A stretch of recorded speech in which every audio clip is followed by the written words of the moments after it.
एबे एबे गोटे बड़ खबर सामना को आसी रेशन कार्ड रे अच्छी कि नहीं आपणकर नाम शीघ्र चेक करनियंतु।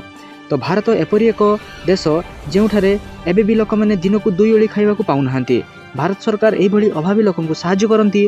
भारत सरकार एभली लोक खूब कम मूल्य राशन प्रदान कर राशन कार्ड पाइबापी सरकार किसी योग्यता मानदंड स्थिर कर जहाँ समस्त लोक संपूर्ण करने को पड़ो। जदि कहीं यह योग्यता मानदंड पूर्ण करती ना तेणु तांकर राशन कार्ड पाइपर ना। नियम अनुजाई ये लोकों नाम राशन कार्ड रू कटि जाए। सरकार समस्त राशन कार्डधारी ई केवाईसी करने बाध्यतामूलक कर समस्त राशन कार्डधारी मैंने ई केवाईसी करने आवश्यक नचेत कार्डधारी नाम राशन कार्ड रू कटि जाइपारे।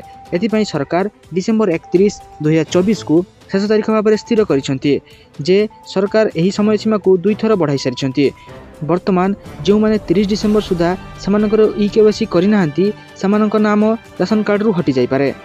तो समस्त को अनुरोध जो मैंने निजर राशन कार्ड रे ई केवाईसी एते पर्यंत कराई नाहंती से निकटस्थ डीलर पाखक जाई आपणकर ई केवाईसी संपूर्ण यथाशीघ्र करनियंतु नचेत आपण राशन पाइबा पई योग्य विवेचित हेबे नाही।